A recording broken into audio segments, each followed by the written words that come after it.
Alaikum assalam wa rahmatullah. Yeah, we're about to start in a minute. I'll just let some people join first, inshallah, and I'll make an introduction.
MashaAllah.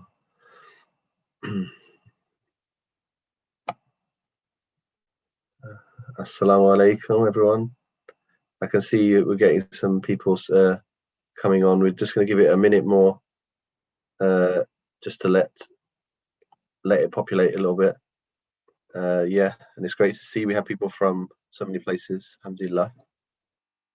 I hope everyone is enjoying their first day of Ramadan. If you have started, yeah, mashallah, jazakallah khair. Yeah, I just went to the barbers actually. They literally opened yesterday again after being closed for a period of time, and so I thought it would be appropriate for the class. Alhamdulillah. Okay, inshallah, we'll make a start. Assalamu alaikum wa rahmatullah. MashaAllah, Saleh.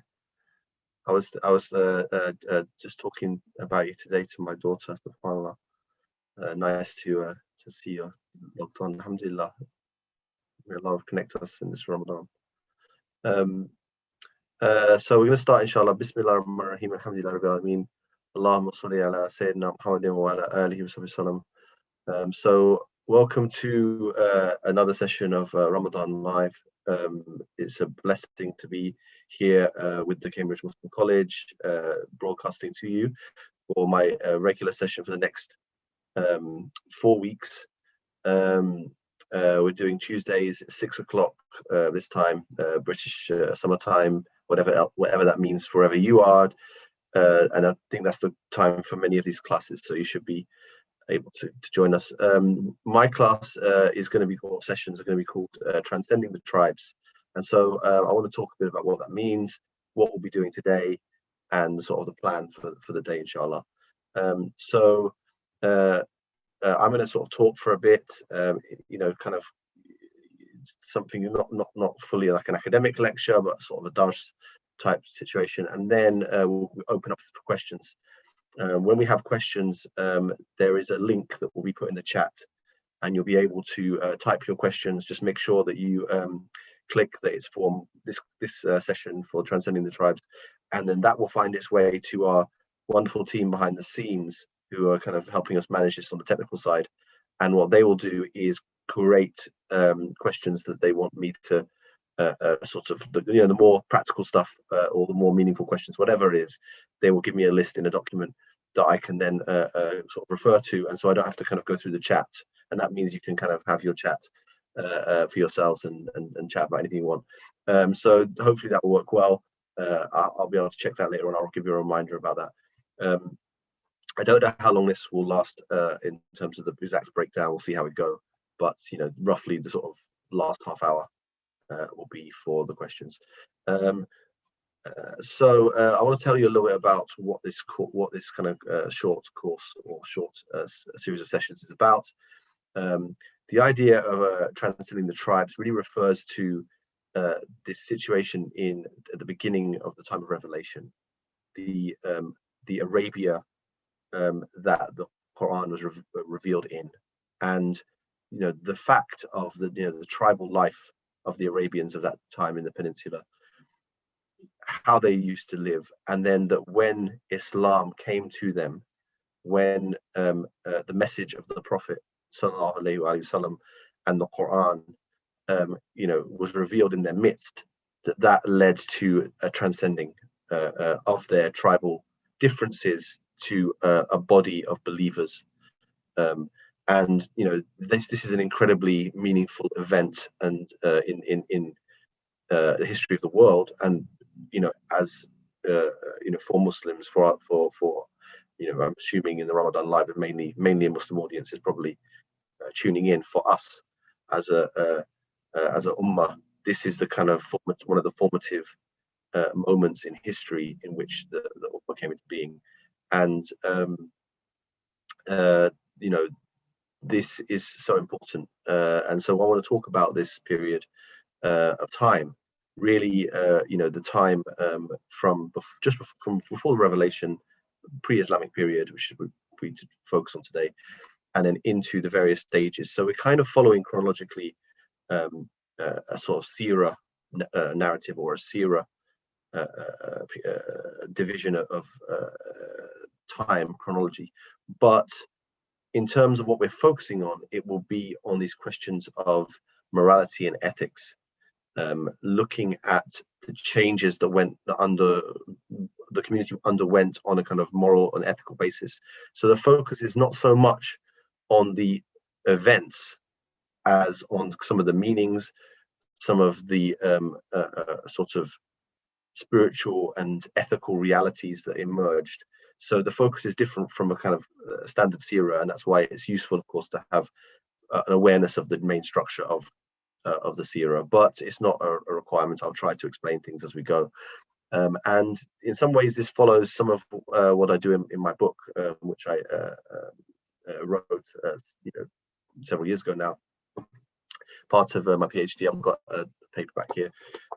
This is called The Qur'an, the Just Society. I held it up in the video promo that we did as well. The Qur'an, the Just Society is actually looking at this same kind of question of how does the Qur'an provide a blueprint for morality and ethics through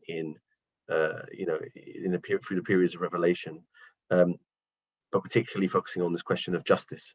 And that's not the particular focus of our sessions for Transcending the Tribes, but it will be something that will be there amongst other things. So it's slightly different focus from the book, but nonetheless, some of the framework will be sort of similar if you have had a look at the book, or you plan to, or I'll give you a taste of some of what you may find in there if you're interested in reading it. So today I want to look at before Islam, and really the sort of, this week we're looking in the Ramadan live program at this idea of seeding and seeds. And so really we're going to sort of look at to what extent there are seeds for Islam already there in Arabia.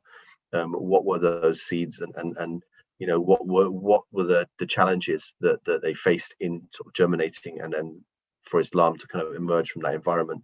And then as we go on, the second session next week will be on the revelation in Makkah. The third session will be after the Hijrah, talking about the early Medina period, and then finally the fourth session will be about the community in Medina, and that's really the sort of culmination of the journey of Islam within the lifetime of the Prophet sallallahu alaihi wasallam. Obviously, there's a much longer journey that happens after the lifetime of the Prophet. In fact, Dr. Ingrid Mattson, one of the presenters at Ramadan Live, will be looking at some two major companions of the Prophet. So there's a nice continuity there to look at how the lifetimes of people around the Prophet, of the companions, the Sahaba, radiallahu anhum, kind of take on this moral and ethical message as well. So we're going to sort of delve into it. I do welcome questions, and I'll try to expand on things in the questions if I can. But we'll see how we go. And just if you do have, if there's things for example, I'm not going to be sort of checking the chat along the way. So if there are things like, can you please repeat that, you'd have to sort of ask other people in the chat, because I'm just going to be focusing on trying to deliver the content for the first section. And then I'll be much more engaged, but hopefully primarily through this document, which will kind of give it to me in a more clear way to be able to see what to kind of answer and talk about. So let's get into it. So Alhamdulillah, there's one more thing as well, actually, that I was on the tip of my tongue there, which is that along the way, obviously it's very interesting to hear about this from a point of view of the first community, from the point of view of the sacred history, and just, you know, for our knowledge, information, and connection to the Prophet ﷺ and to the early Muslims. But there is another aspect that I want to highlight in these sessions, which will be to try to find some points of contact and ways to relate it to today, to our situation and to our personal renewal and development, you know, which is an ongoing thing. So now I'm going to jump really into it. So first thing I want to talk about is the idea of the tribe.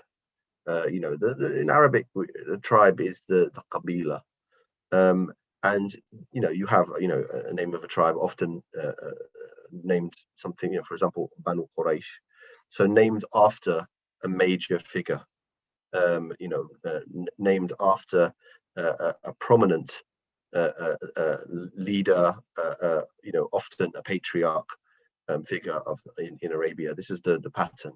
And then you have within the major tribes, such as Quraysh, these what are known as the Ashira, the sub clans. And so you have these various sub clans, you know, Banu Hashim, for example. You know, this is the kind of common pattern that you see in Arabia at the time. And it's important to understand the kind of nature of the sort of tribal environment, that these sub-clans were often in fierce competition, fierce rivalry for goods, for power. These were kind of, you know, the political factions of the society really would be grouped in the clan way, and to some extent this continues in certain societies in the world today. Not in the West. It's got a different, obviously, way of, you know, doing things, but in kind of more traditional societies, they will still have these kind of tribal rivalries going on. But you know, when there was a kind of existential threat to the whole of, for example, Quraysh, Prophet ﷺ's tribe, that tribe would then would unite together to fight against the threat. And to some extent, actually, when the Prophet ﷺ brings his message to Quraysh, you see them kind of uniting together to fight the threat of the new religion of Islam emerging, and that's, you know, they come together in that sense. But they also would come together against the other tribes, and, you know, in various wars and battles. So the nature of the tribe is it's about lineage. It's about who is your father, who is your grandfather, and so on. And so, you know, the people, they cared a great deal about their lineage, and they would name their parents and their grandparents all the way back many centuries. But at the same time, there's a sort of irony that they would want to have a good lineage. So and what that means, you know, would like to be, you know, the descendant of a powerful, influential tribe. And so this would, or clan. So this would mean that actually, if a certain tribe was not doing so well, it was, you know, sort of down in its fortunes, they would actually be ready to sort of sometimes sneak off and join another tribe. And you would see tribes kind of organically losing members as people would kind of claim a family membership to join the tribe. So there was a kind of sense of this kind of honor, but we shouldn't be too mechanical in thinking that everyone's lineage was always what they claimed it to be, and that everyone was always completely honest about these things. They would also want to join a tribe that was doing well, just, you know, as today people you know, will join the movement or party or whatever that's on the up.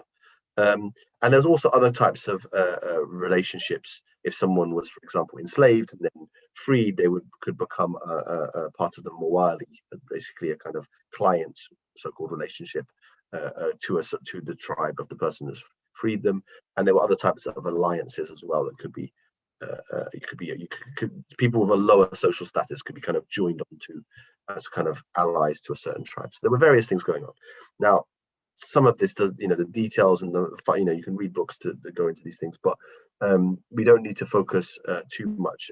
But just to reference a book that's really good on some of these aspects in terms of the different tribes of Makkah that's available in English. It's quite old now, and but as an academic book that is useful is you have these two books by William Montgomery Watt,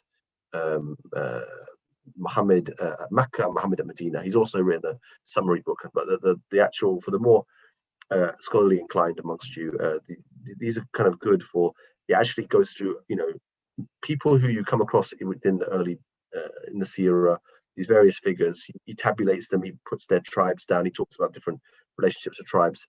I mean, he wrote this in I think the 50s, these two books, but they, I still think they stand up as useful sources to look at. Even if some of the research has been overturned or developed further. This aspect of the name, and calling by the name and taking pride in one's name. I said it wasn't maybe always practiced so much, but it's something that comes up in the Qur'an, in Surah Ahzab 33:5. You find this verse. Allah says, "Name your adopted sons after their real fathers. This is more equitable in God's eyes. If you do not know who their fathers are, they are your brothers in religion and proteges. You will not be blamed if you make a mistake, only for what your hearts deliberately intend. God is most forgiving and merciful." So Allah says, "Ud'uhum li abaihim," right? Name them after their fathers, and this is sometimes sort of taken as adoption is not allowed in Islam. I'm not sure that's a contemporary sort of fiqh question, and I won't go into that too much, but I don't think that's really what this is about. But this is about it's not about not taking in someone or looking after them or these things, but it's about the importance of someone having their father's name. So if that was I don't want to go into the legal and jurisprudential details here. It's not really our focus, but the point here is there's two things going on. It's about having a true lineage, having a true record of who someone's father is.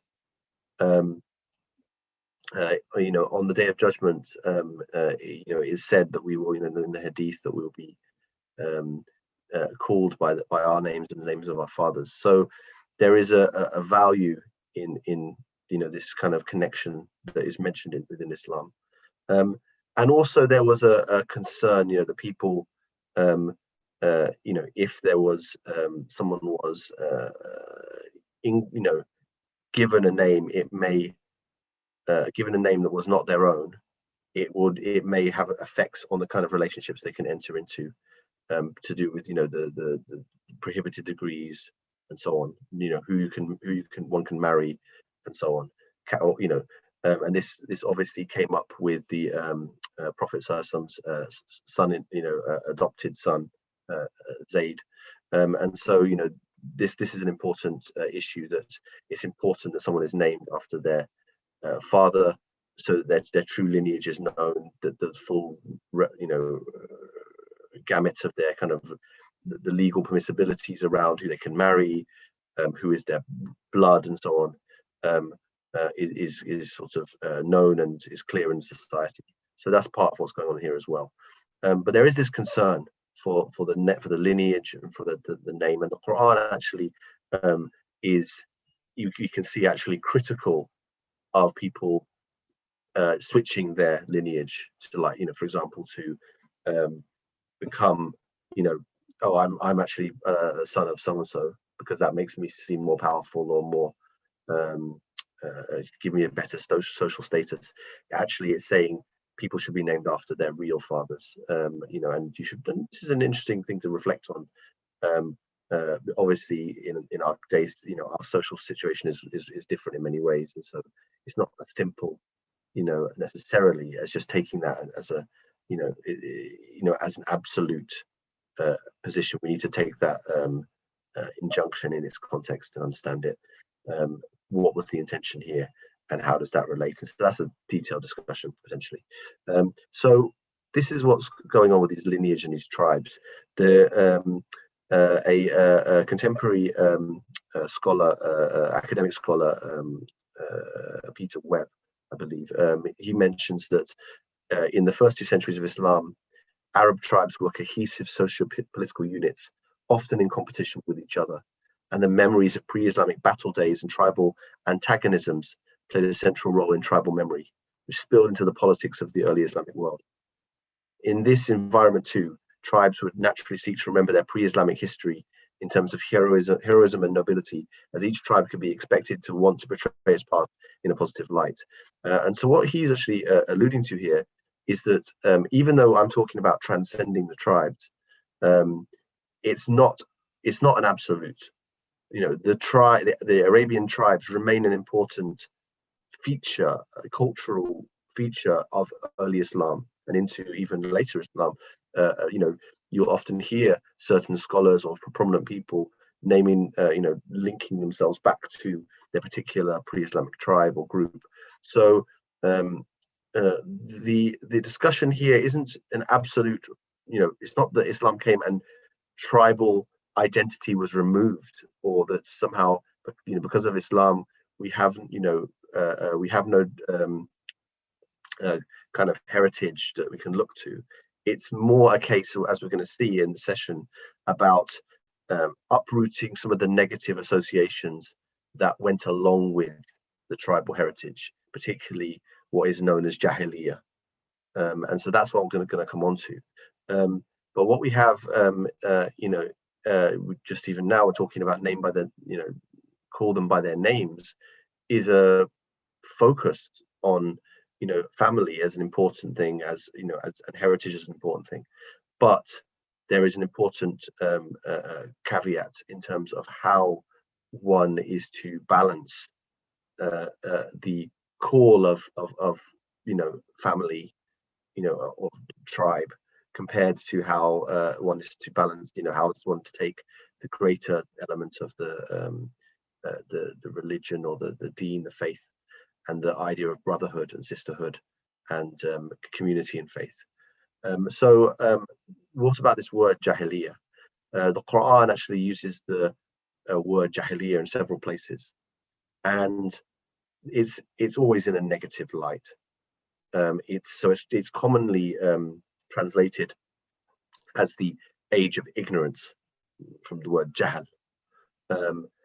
For example, in 550, in sort of Ma'idah 50, you get the statement often related to the, I think the Banu Nadir and Qurayza, these two Jewish tribes in Medina, and their refusal to allow the Prophet sallallahu alaihi wasallam to arbitrate amongst them. In this verse, Allah says, "Do they want judgment according to the time of pagan ignorance, or time of ignorance? Is there any better judge than God for those of firm faith?" So Allah says, "Afa hukmul jahiliyyati yabghun?" Do they want this hukum, this judgment of Jahiliyyah? So what is the hukum of Jahiliyyah? I mean, what would happen is that in those times you would have a hakim, a judge would be appointed as a kind of arbitrator between disputes, and what would happen is that they would typically, you know, be a partisan to their own tribe, or to a certain tribe, based on bribery, or based on you know, various considerations of what would be strategically good. So it was kind of a corrupt sort of arbitration process. And what Allah is saying here is, and if you look at the wider context when you come to this surah, the Prophet ﷺ is someone who is going to be upright and will judge fairly to between them. And this was one of the things that he was invited into Medina to do. And we're going to come on to Medina in further sessions, but he was brought in as a kind of arbitrator, particularly between these two tribes of Aus and Khazraj, which were fighting these pagan tribes at the time, which then later embraced Islam. But here, in relation to these disputes between these clans of the Jews of Medina, again, the Prophet ﷺ would be a fair judge and fair arbitrator between their disputes, but they rejected that, and so this rebuke kind of comes from the Quran. So this is the kind of idea of Jahiliyyah. It's this idea of partisanship towards your own tribe, your own group, regardless of a sense of justice or a sense of right and wrong. That you would support your own to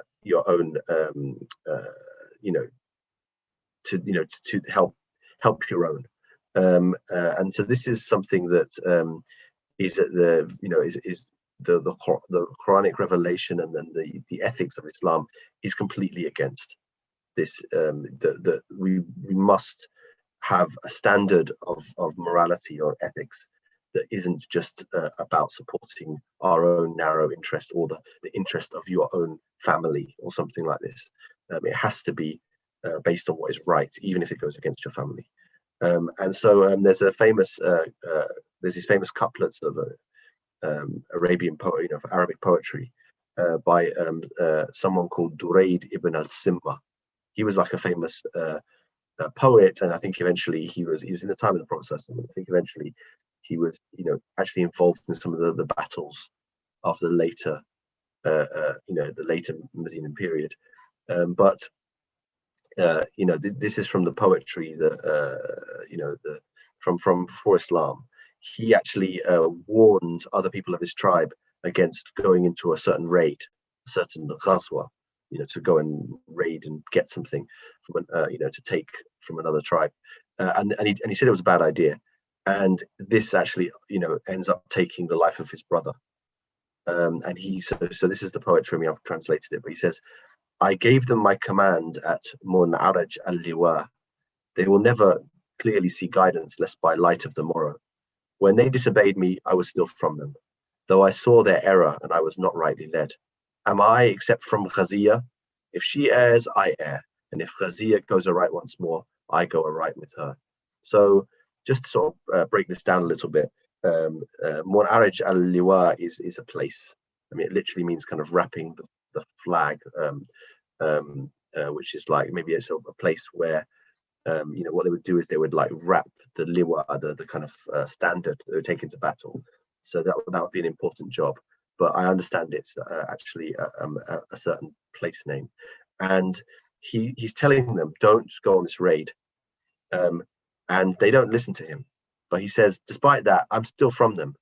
I knew they were not right. But the tribe is Ghaziyya, is the tribe, or the clan. He says that, what am I apart from Ghaziyya? If she goes wrong, I go wrong.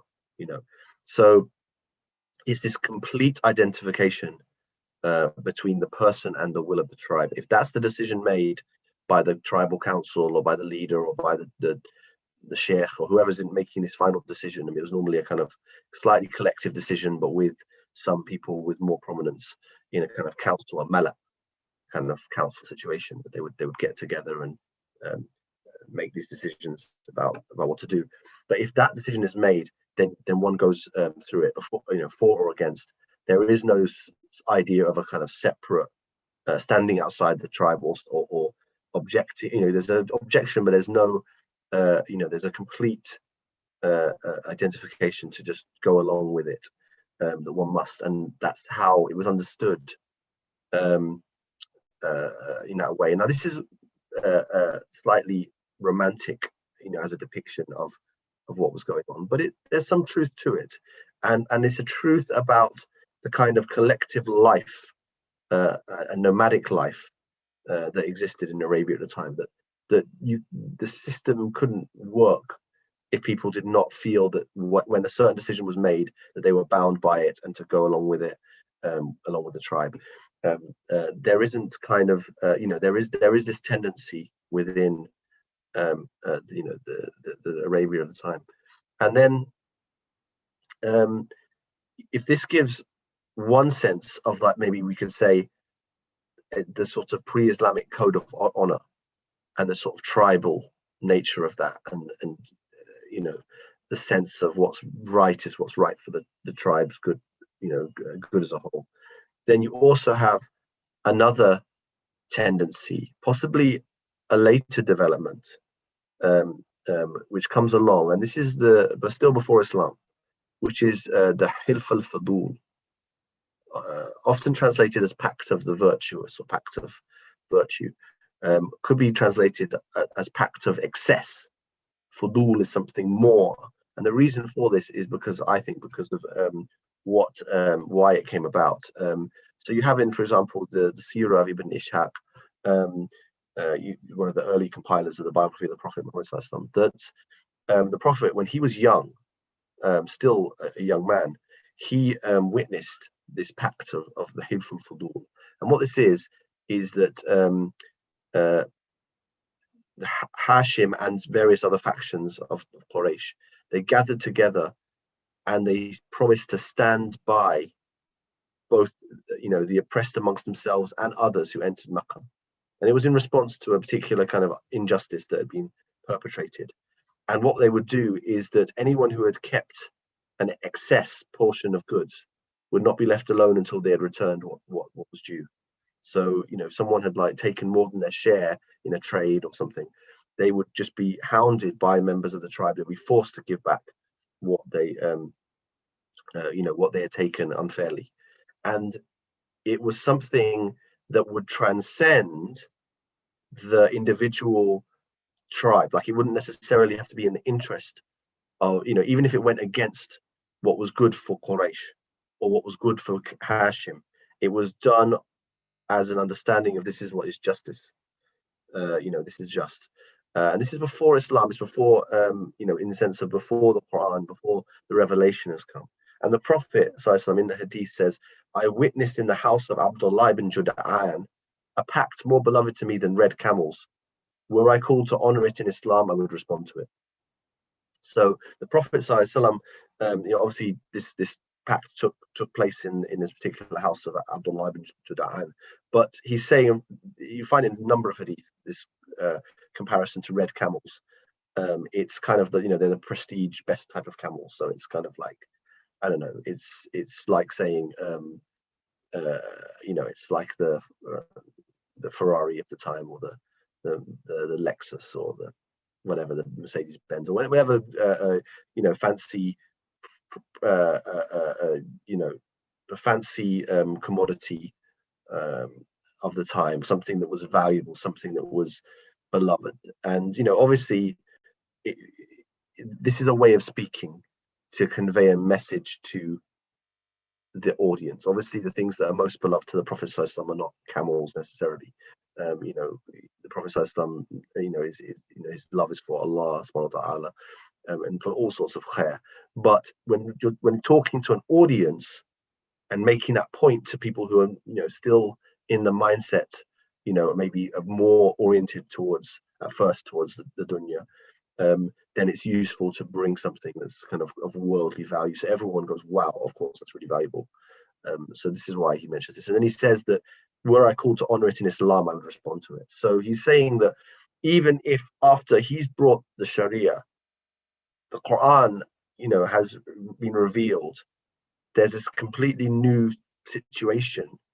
If someone was to from that pact was to say someone has done a wrong, and based on this pact, he said he would act. The Prophet said he would act on it. So he's saying that he's basically legitimizing this as something that he would stick to the day. And this is, I think, quite important for thinking about these kind of seeds of morality, even before the revelation of the Quran.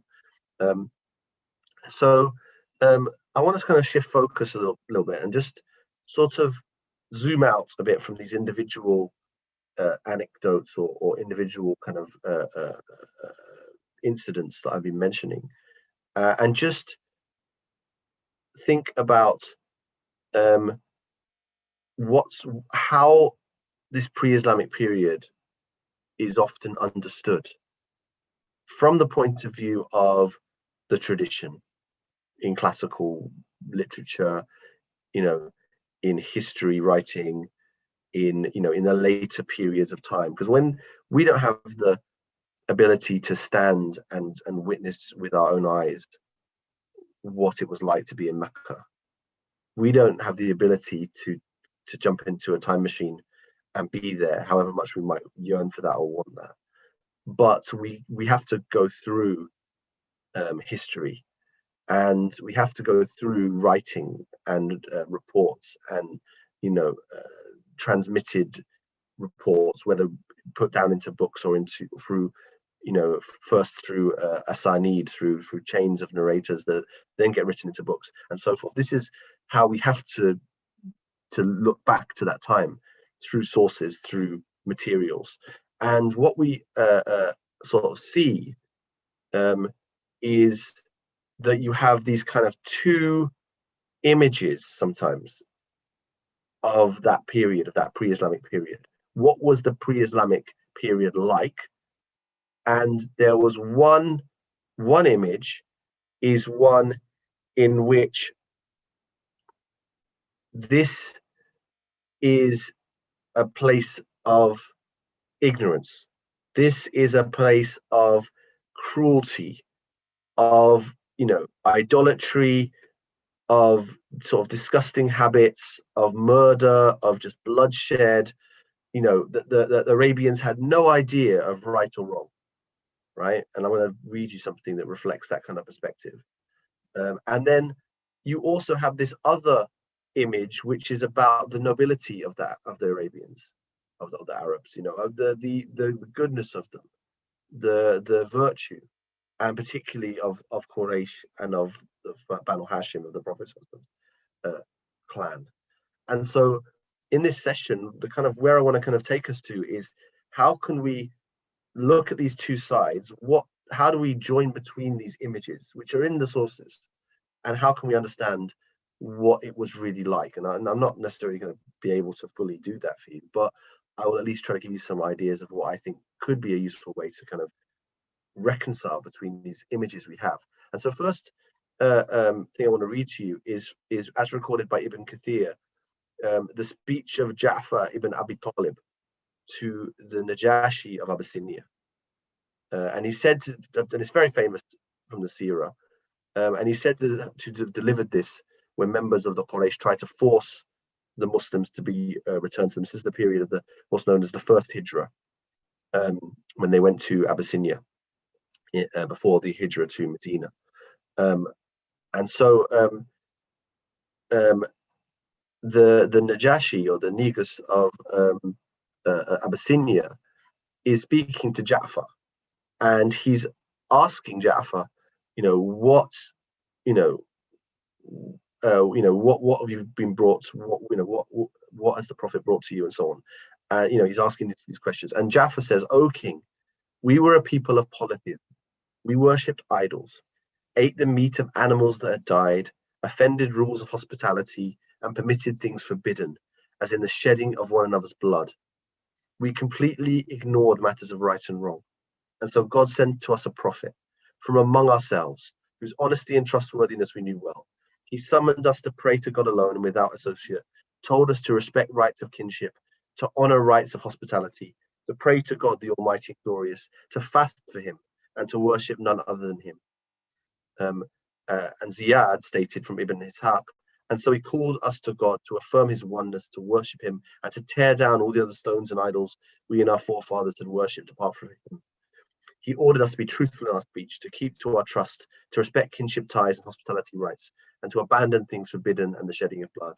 He forbade us to do anything immoral, to tell lies, to misuse the funds of orphans, or to make false accusations against women of virtue.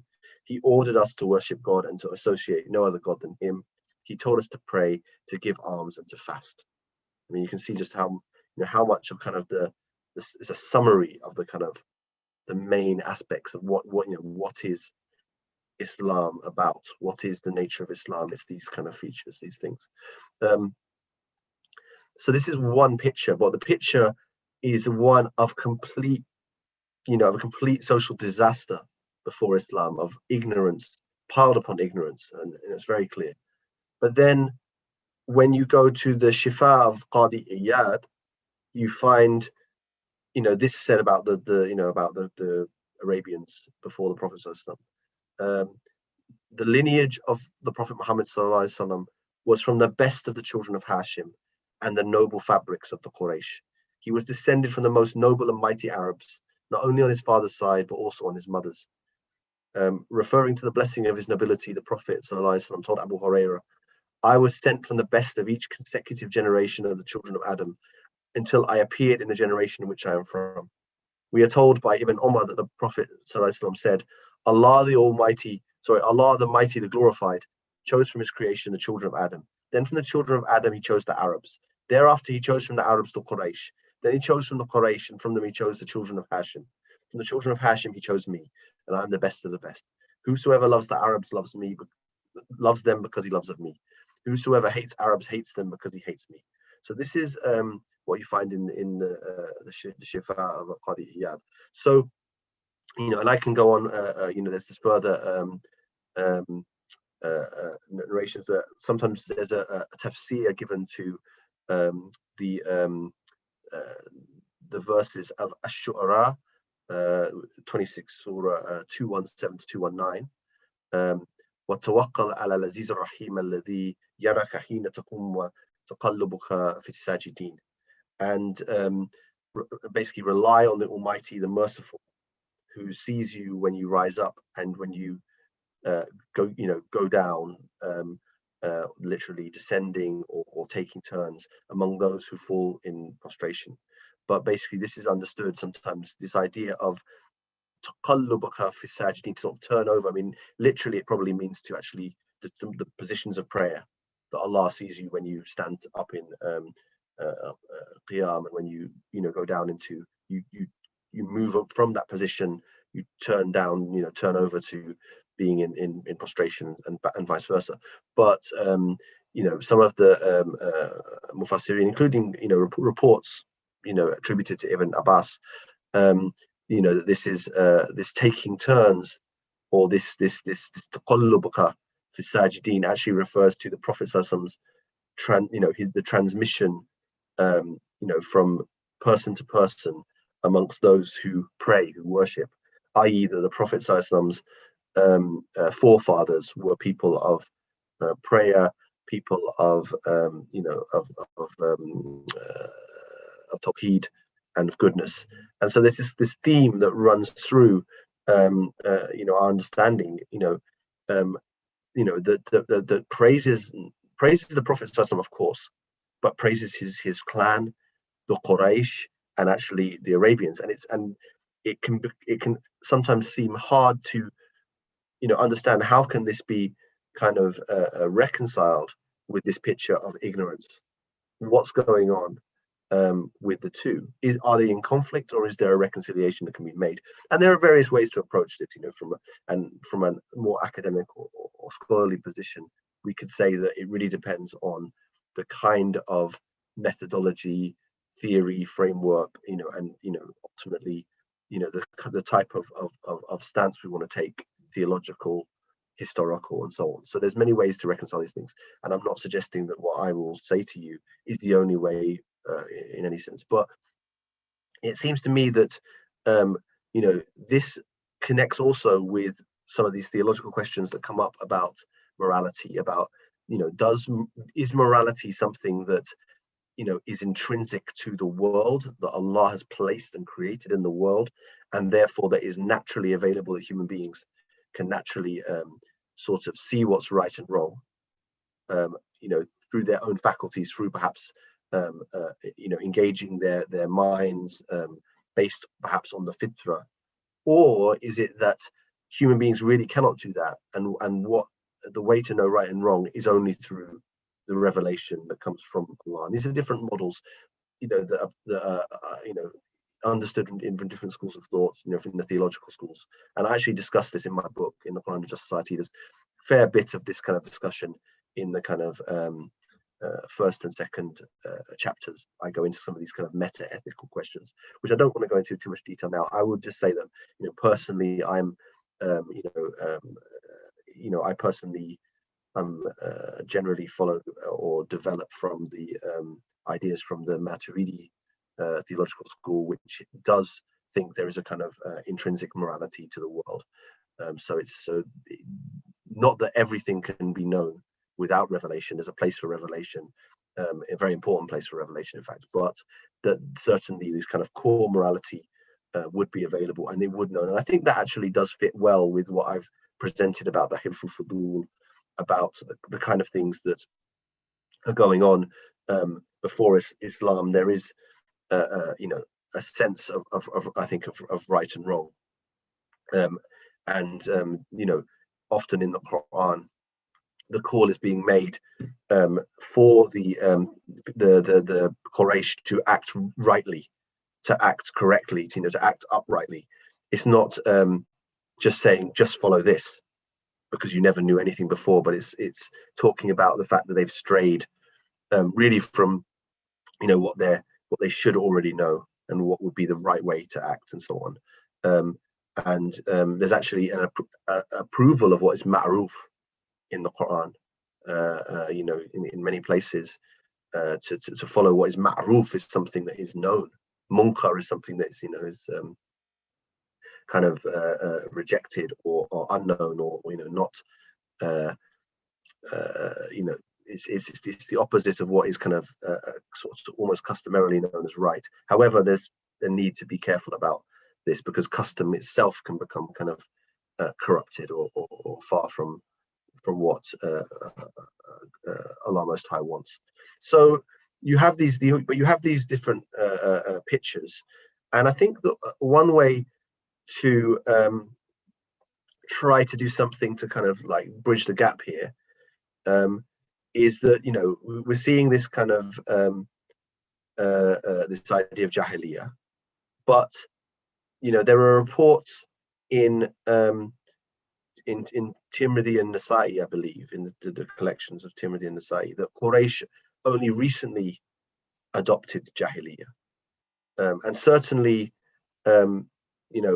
we need to think about, to what extent is Jahiliyyah itself a state, a kind of a state that one can be in, and that therefore to talk about kind of Jahiliyyah does not necessarily mean that everyone is in this ignorant state, but just that it's become dominant.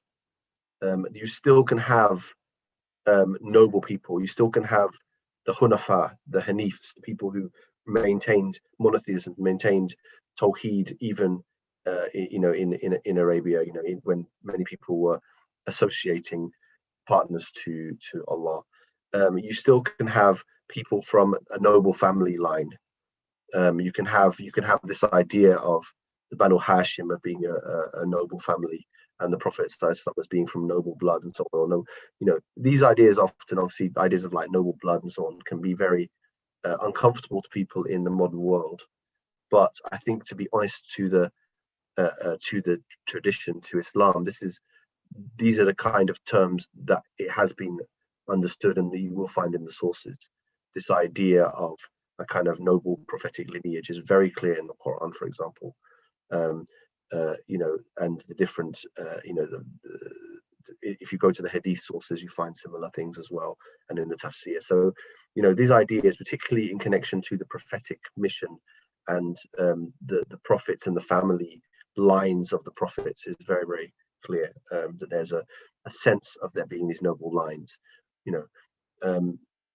How much these things could after the final coming of the final prophet, how much these things can be kept into the present day. I mean, there's still obviously families of sort of of the Sadats or the Sayyid families, and sometimes just like we had with the pre-Islamic tribes, you get these false claims that someone is related, a descendant of the Prophet ﷺ, and they're not, and so on. And of course, just having a certain family heritage is not going to do your good deeds for you. So it's important to put that in the balance as well. But nonetheless, I think it's clear that there's a sense in which Jahiliyyah refers to an ignorant practice, an ignorant state, and therefore it's possible to have a kind of pocket of this purity and goodness, and virtue, and even actually a kind of a sense of, there was a sense of virtue, even if there were also these other bad qualities with it. There was a sense of honor amongst the Arabians, but it had been corrupted and twisted in various ways, and it had strayed from what it should be. And also there's a sense of this hot-headed fighting in the phrase Hamiyat al-Jahiliyyah, which is also mentioned in the Qur'an, that there's this this sense of kind of just hot-headedness. That sometimes Jahiliyyah is about becoming too angry, is about letting what would originally have been honor can go beyond to the point of injustice rather than the justice that it claims, when it's just for your own, or just for it becomes for the sense of one's own honor rather than about a kind of honoring and kind of generosity and an outpouring of goodness. And so these things are important, I think, to reflect on. I would say that, just to kind of draw things now for us together, there's, despite deficiencies and despite these problems, despite the trauma, the problems in the society, the various traumas and injustices and so on that we do see in the seerah, there was an understanding amongst pre-Islamic Arabians about ideas of virtue and generosity, ideas of honor, ideas of justice, and among some even Tawheed as well, that were continued. And so the Prophet ﷺ can be understood as a representative, the greatest representative of this trend. And these reports about his virtue amongst the Arabians coming from his great father, Prophet Ismail alayhi salam, and his father in turn, Ibrahim alayhi salam. There was this strand of Arabian Tawheed, the Hunafa, that stuck to these certain ways. And if you consider even things, for example, like the Hajj, even when the Prophet is given the revelation, he institutes the Hajj, which was being practiced, but he takes out the things that were inappropriate or had been, the idolatry that had gone into it, some of the the nakedness and things that had crept into it, these bad practices, and he reforms it, but he still keeps many of the aspects of the sa'i, for example, running between Safa and Marwa, the Kaaba itself. All these things were there, so there is this kind of trace, and I think the same thing is true more generally for kind of ethics and morality. And then, even if there is this kind of pocket of goodness, at the same time there's this broader social picture that had become very bad, very corrupted in many ways. It had become exploitative. It had it was unjust, and obviously not lacking in Tawheed. And then so this Islam in its there's different senses where we can talk about Islam, but in one sense of Islam, the Islam that we often in the Qur'an we hear about the people of Musa alayhi salam, we hear about the concept of Muslimin in relation to these pre-Islamic prophets. And so there's a sense of Islam as always the message that's always been there from Allah, that Islam is belief in Allah and in his messengers as a whole, right? And really what changes in between is the Sharia, is the law can change, but the core, and I would say not just the faith, not just the Tawheed, but actually even the core morality, has really been a constant throughout sacred history. That's the position I would take on that. And so we can see this Islam in Arabia as a seed, one that's been planted in this harsh soil, a difficult soil, but with the nourishing, descent of revelation, there is the prospect for it to germinate into this strong tree of Islam that the branches reach out all over the world and give us the ability to be doing the session like today. And so I would like to turn to the lessons that there could be for us in what I've been presenting. And one lesson, I think, is we should have faith in the goodness of people, that even amidst greed, intolerance, racism, exploitation, and other evils in society, we know these things are there. Sometimes when you turn the news on, when you look around, when you go on social media, it's just shocking the amount of sort of terrible, action, and then there is a sense, that people will say, we are in the midst of ignorance, we're in the midst of corruption, but yet there are many people who do stand for what is right. And they might not be, there'll be those amongst those who believe, who are like that, and who stand for what's right and do good, and there will be amongst those who don't believe in Allah and His Prophet, but still stand for what's good. So there are and likewise there are people who believe and do great injustice and wrong, as we know, and there are people who obviously disbelieve and do great. So there's injustice and do bad things. So there's all these different possibilities and different aspects to society, and it's important not to sort of limit it and lump everyone into self and other, our group, their group, but to look at these distinctions with a keen eye to understand what's beneficial. And I think that means there are seeds here to cultivate. There are seeds of goodness, and to work together across boundaries of faith and boundaries of culture and so on, to actually do beneficial works and to try to do what's right. And then if Jahiliyyah, in a sense, isn't just a time period, but is a state of mind, of practice, of belief, and so on, then Jahiliyyah is something that, in a sense, we can experience too, right? We can have our moment of ignorance, right? When we are excessively partisan, when we are, rather than being just, when we are hot-headed rather than being wise in the situation. And, especially in this month of Ramadan, the Prophet ﷺ told us not to enter into conflict when we are fasting. Just as, someone tries to start a conflict, you just say, I'm fasting.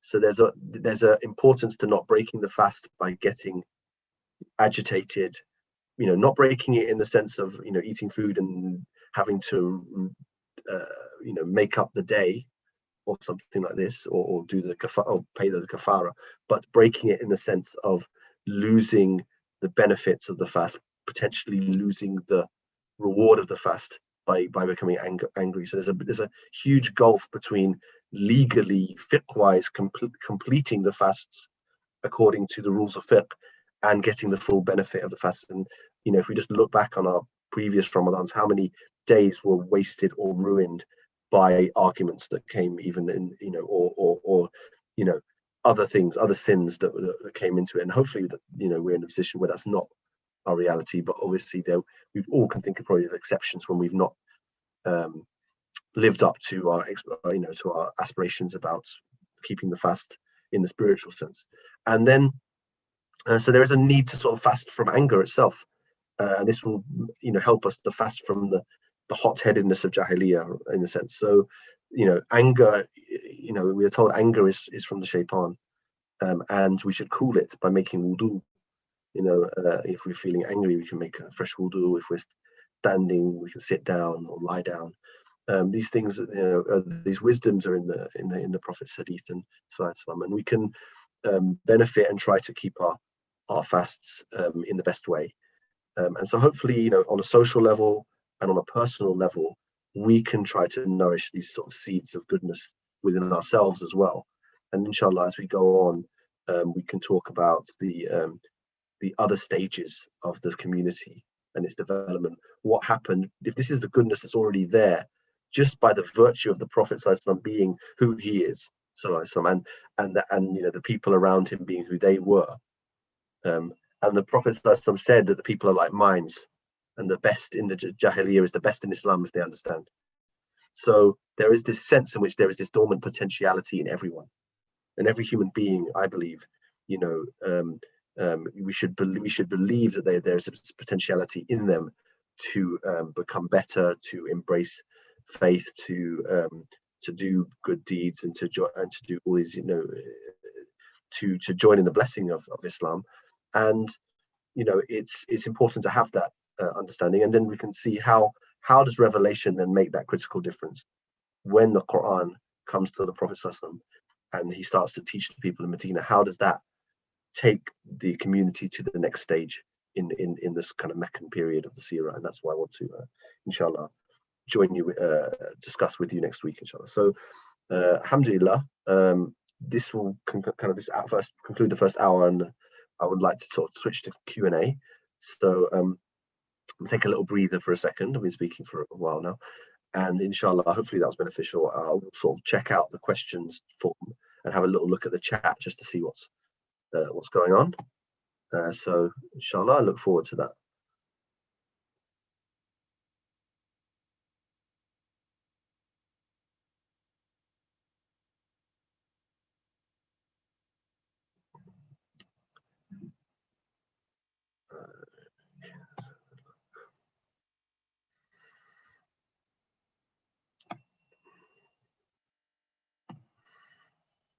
In between, and I'm going to say it again at the end, just before I go into these a few questions we've got coming up, just want to say alhamdulillah, if you've enjoyed the session, if you're enjoying Ramadan live, it's a blessing to give this information and give these sessions out to the community, to reach out. Some of the work we're doing at Cambridge Muslim College that's often behind the scenes, whether it's research, whether it's teaching that the faculties and friends of the college are doing, and to sort of put this out in Ramadan. But also the college needs support, and what we find often is educational programs are some of the least supported amongst, compared to other, of course, important causes. But education is systematically kind of not supported as it needs to be, and it's a real struggle. And so if you are already interested in the work, if you're benefiting, please give to the college. It really is a sadaqah jariyah. It is a continuous benefit, because whatever you give goes into what makes the college continue to run, what allows students to come through and be taught, allows them to spread knowledge, and to themselves enter into doing research, writing, productions, whatever they do in their lives. So please do sow a seed, support the college. But now I want to turn, inshallah, to the audience questions that I have here. I've got 3 so far. I've been come up on my sheet. First one says, Salam. Keeping in mind the fact that the early Muslim community did not entirely root out tribal links, what would be your take on Muslims in contemporary times who have affinities for their tribes or nation states? Are Muslims allowed and encouraged to take pride in their tribal links, e.g. nationalism? Right. So it's a good question. No, I mean, I think there's absolutely no problem with having a love for your own culture, if that's in contemporary times, and nation. Nationalism obviously has a bad name, because what it often means is a kind of, it's not just a positive thing. It's not taken just to be a positive thing. It's taken to be something that's it's for us and against others who are not us, right? So what I understand from Islam is that, of course, you can have your own personal, whether it's a national pride or a cultural, tribal, because sometimes someone's personal identity won't even be linked to an actual, if someone has a strong, Kurdish identity, there is no necessarily Kurdish state in the world today, because of the kind of way that the nation states have developed in the kind of last few hundred years. But that identity would be for a certain people, right? sometimes it will be related to a certain country that has been, has come together in the 20th century, in the 19th century, or before, or has links to. So there's all these different possibilities. It might even be a certain city, that someone's real strong identity is to their own city, that they're a real, I'm a real Londoner, and really, whatever, right? That's my identity. Or even like, sometimes it's a postcode. I mean, it's like a small area of the city that's really, they've got a strong identity connected with a certain place. It doesn't matter. I mean, all of that's fine, as long as it's not conflicting with the ethics and morality of Islam. So it shouldn't cause you to bring hatred to other people into your heart. It shouldn't think that you're better because of this, association with a place that, you did nothing to make yourself be from that place. Allah's put you in that place, but it's not from you. It doesn't make you any better. And in fact, the only thing that will make you be better in the scale that matters is your faith and good deeds. So, it's fine to have these things because it's part of being culturally rooted. It's part of how human beings are, and I think it's natural that you'll have, you'll on the first, of course you love your family, more than you love other people. That's normal, in a sense, right? And it's just a normal thing. You're going to love your family. You're going to love your extended family. You're going to then love, your whole tribe, if you have those kind of very extensive links. In the modern world, often you get to your kind of extended family via your grandparents, and we're kind of atomized, and you don't really know. Do I know like other people called Harvey? Are they like my people? I mean, there's no real sense in that's true unless they're literally my relatives that I know about. It's just a name, the surname, So, it's fine. It's fine to have these kind of sense of natural affinities, but it should not make you think that you're better. It should not cause you to go against justice. It should not, you should not disparage people who come from a different background. You should have respect, and understand that ultimately, at the level that matters, people are all human beings, or have an honor for being Banu Adam, being human beings, and obviously that all Muslims are one ummah and a community that have a certain special love based on shared faith, and that's just a well-known thing. So these things are transcended, but to be transcended doesn't mean obliterated. It means that there's something greater than these things are dunya, and at the end of the day, in the akhirah, these things will be, to all intents and purposes, wiped away. Obviously you'll have you'll go with your beloved ones to Jannah and so on, but it won't matter where someone is from. The Jannah that they reach will be not based on that in any sense. And so this is not where we place our aspiration and our turning to, but we acknowledge the reality of who we are, and it's fine. And it's not something that we should be kind of ashamed of a background, or trying to like rub it out, or trying to like stop people having their own sense. I mean, obviously there's sometimes problematic things, the politics of certain places. There's all these political issues that do come in. So I'm talking in a general sense. Obviously, in particular questions, you could get into sometimes certain types of nationalism have very problematic elements. And so I'm not kind of endorsing nationalist movements in a general sense, but I'm saying that in terms of having love for the place you're from and a rootedness, there's nothing wrong with that. It's a natural thing that humans have. And Islam has always gone to different in history. Islam has gone to different places, and you have these different, you have scholarship in different vernacular languages. You have translations of the Qur'an and of the Hadith in different languages. You have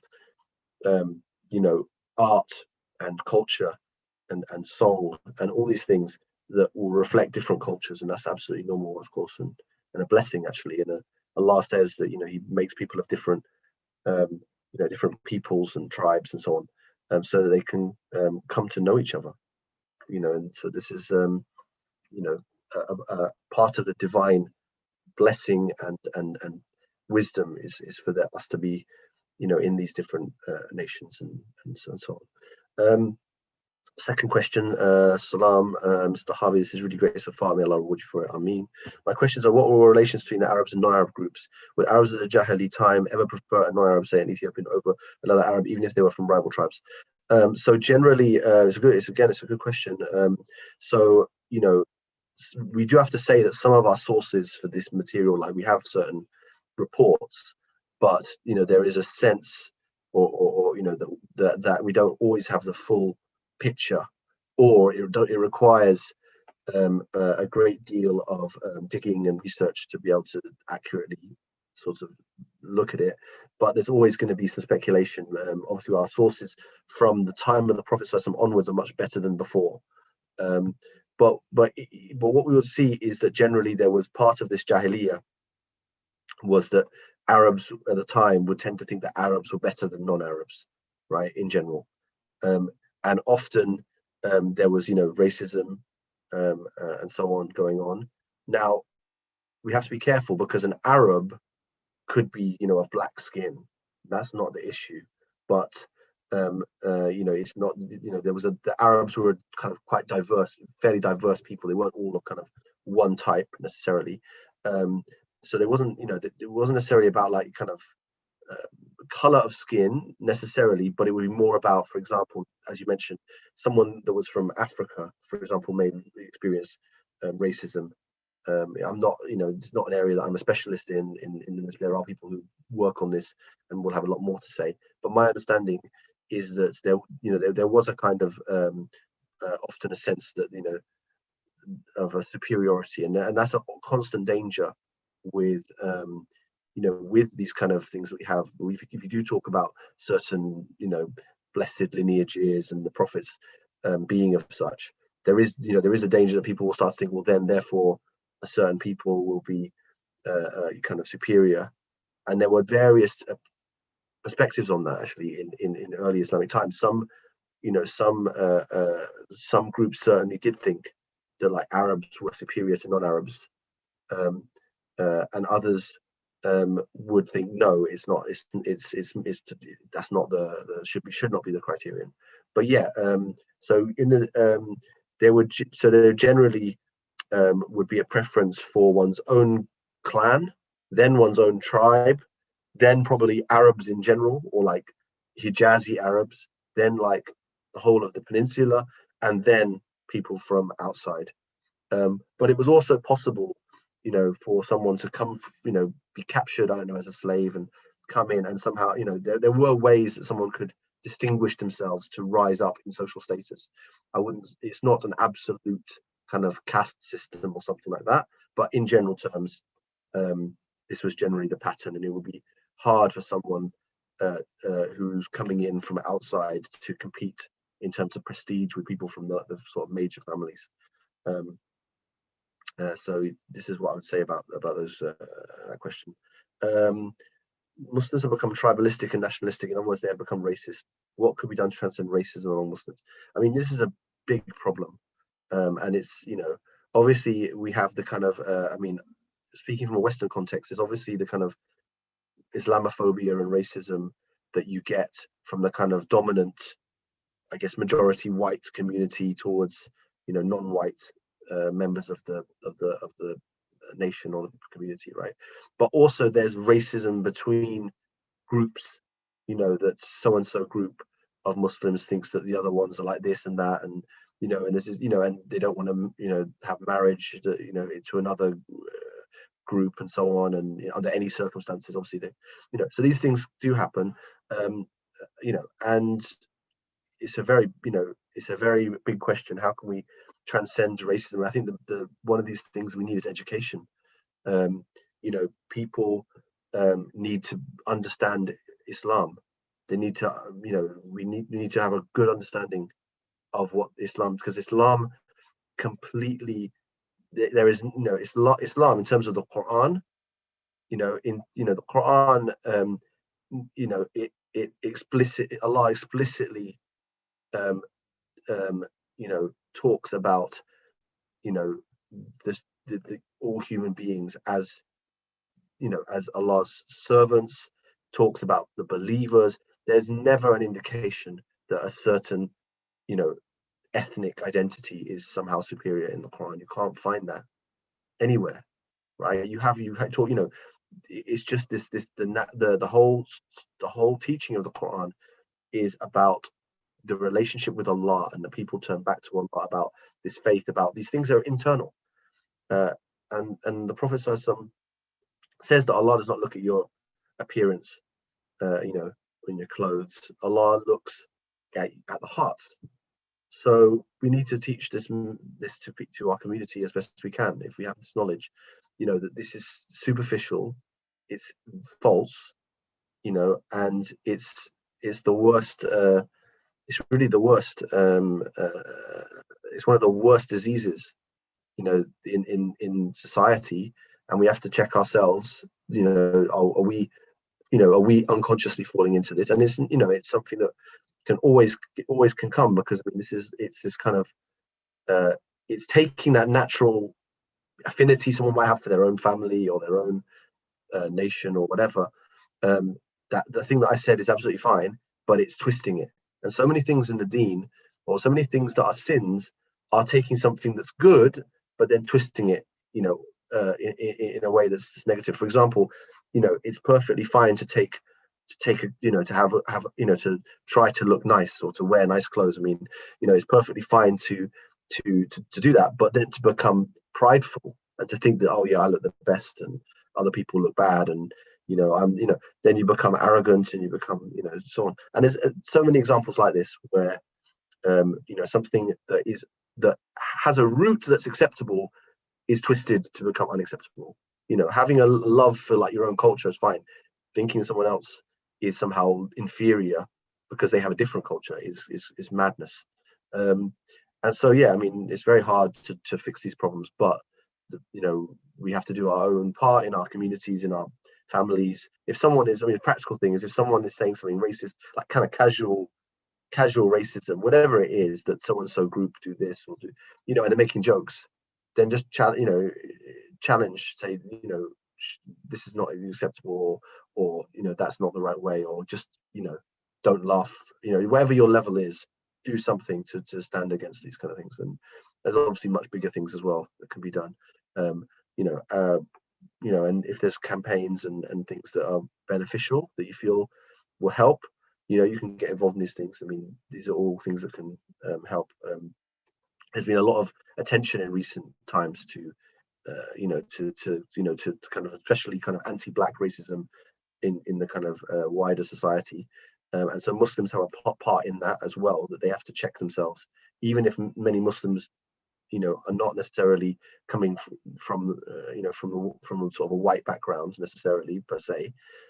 There's still a kind of anti-black racism in the Muslim community as well, that people, for example, black converts find it hard to sometimes to get married because of racism, and also other types of racism exists, and they're all terrible. We all need to be vigilant and do our best, and Allah give us that tawfiq to see the ignorance of that and to move beyond it as a community and individually. Finally, we've got one more question, last question for today. As you mentioned in the beginning, pre-Islamic Arabia was mainly tribal, with generally no idea of good versus bad. We have this idea that Arabian people before Islam was savage, but is this a historical reality? What about the poetry tradition, which could show the level of sophistication in arts? Yeah, I mean, I've tried to sort of present today some of the complexity and some of the nuance about the pre-Islamic tradition. That it's not just there are there's certainly things that were were tribal and negative, and you could say ignorant, but there were other things from the perspective of what Islam brings. At the same time, of course, there I've talked about virtue, honor, justice, these ideas. There's this idea of muruwa. This like muruwa is like the honor, chivalry, really. They had a kind of chivalry, like a code of honor as well. And of course, you have these great poets, amazing poetry, even if some of the things they were speaking about were often very mixed in terms, often a lot of kind of romantic poetry, fighting and so on were mentioned. I mean, it was a kind of, we have to be careful. I mean, these to some extent reflect a kind of an image, a kind of romantic image of what it was like before Islam, whether it was about ignorance, whether it was about virtue, I mean, the reality is there was a lot of different things going on. There were different communities. Poets were one type of people, but there were like soothsayers, there were Hanifs, there were monks, there were Christians and Jews living in Arabia, as well as pagans per se. In fact, some of the evidence shows that there was a fair amount of kind of Christian ideas in Arabia, even before Islam. That many tribes had adopted some of these ideas to some extent, and we can see this even in the language that Allah uses in the Qur'an. It reflects, some of these things in some of the languages for words like Jahannam, Firdaus, paradise. These reflect the previous religious communities, that were using some of these words or versions of these words. So, it's a complex picture always. The idea that Arabian people were kind of savage. I mean, I think some of that has been it's come from Muslims to some extent meaning well, wanting to highlight the blessing of the Quran and of the teachings of the Prophet, and wanting to highlight the shift. And there was a very real shift, as I've been talking about, or as we're going to come on to. But by making that, by highlighting that, they sometimes present just the worst parts of the society, which gives this impression of these kind of absolutely savages. They weren't. There's nothing of the kind. I mean, they had all sorts of cultural practices, but they certainly had. It wasn't so much a written culture, but that's not the only thing that's in. Not every culture was, and some were nomadic, some were settled. It was, there obviously was some writing going on, and but mainly it was an oral culture with great poetry tradition, many customs, and we need to have a good appreciation, and it's important to learn about that. If you're interested in these, I have in preparation for this session today, I reread the 4th chapter of my book, Plan of the Just Society. I've got 3 kind of sections in there: social, political context, political, historical, social, and I think judicial. Sorry, getting mixed up.